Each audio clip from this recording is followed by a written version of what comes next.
Hey guys, what's going on? It's me, Jay. Um, yeah, I'm here to talk today about wishing everybody online a happy St. Patrick's Day as well as um, a happy Purim. Yeah, two specific holidays that are celebrated in two respective communities, especially big time here in the Northeast. Purim, which is a specifically Jewish holiday,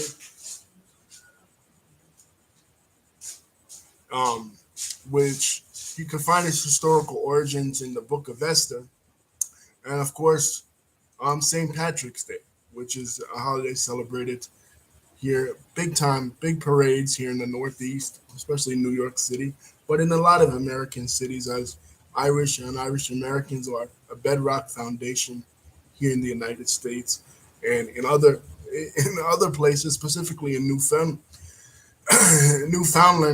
Canada, it's a public holiday, and of course in Northern Ireland and the Republic of Ireland as well.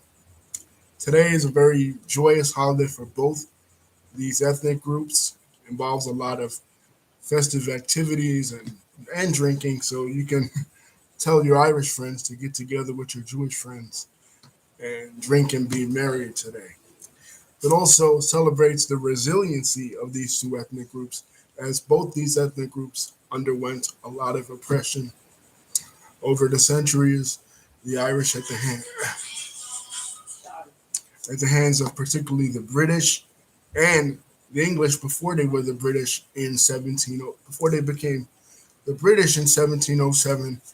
Um, the English oppressed the Irish a lot, but ironically enough, St. Patrick himself was English. He was born to a Romano English or Romano British patrician family, and he was then enslaved in Ireland. And during the time he was in Ireland, he began to evangelize um, the Irish people. And one of the things he used to preach the gospel to those specific Irish Celts. At that time, they were part of the Celtic religion. You guys know with the Druids and um, Stonehenge and Salisbury and stuff.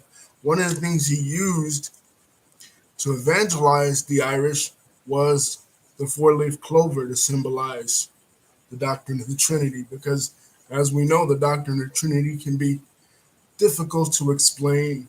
Um, the ones who came up with it, like Gregory of Nazianza and Saint Nathan of Caesarea, they utilized the metaphor of steam or the metaphor of an apple. But for Saint Patrick, he utilized the four-leaf clover, which became the symbol for the Irish people and the Irish Republic. So, and then of course later in 1534, when the English converted to Protestantism, the Irish remained Catholic, and it became a symbol of defiance, a symbol of a cultural characteristic of the Irish people. Later, when they came here to the United States in the 1840s during the potato famine, they brought it here to the United States.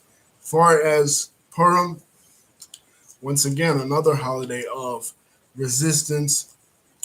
Um, one of the kings, I mean, one of the helpers of that particular king, Haman, the the king Ahasuerus, was the Persian king at that time, known in the West as King Xerxes, the exact same king that tries to invade Greece at the Battle of Thermopylae. Remember that from the movie 300. Well, that king, known in the Bible as King Ahasuerus, um, his helper Haman wants to destroy the entire Jewish people. And um, this Jewish woman, Esther, marries him. She wins a beauty contest. She marries him, and her uncle Mordecai convince him not to destroy the Jewish people.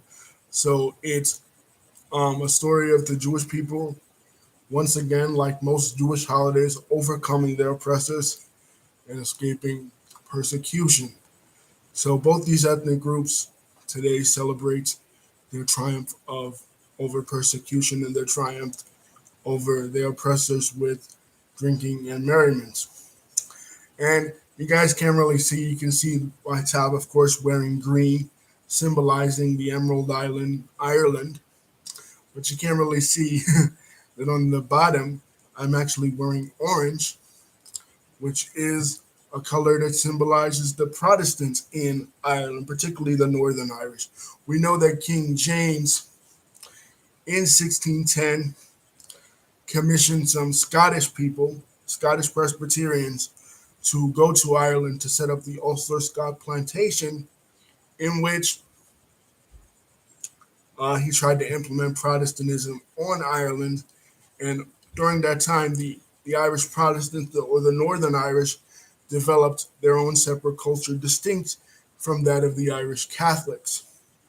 They became known as the Scots Irish. And in the 1660s, um, which is known in Irish history as the War Between Two Kings, King James II, who tried to lead a French invasion and re-implement Catholicism throughout the whole of Ireland, including what is most of Great Britain. His flag was symbolized by green, and the flag of William of Orange, who was the Dutch king and the representative of Protestant, was symbolized by orange. So even today, when you have St. Patrick's Day celebrations in Ireland, the Protestants come out with orange and the Catholics come out with green. So, once again, happy Purim, happy St. Patrick's Day. Eat, drink, be merry, and just keep some of these historical references in mind as you go forth throughout the day. Peace. Don't forget to like and subscribe. Hit the bell button to see when my next video is coming out. Love y'all.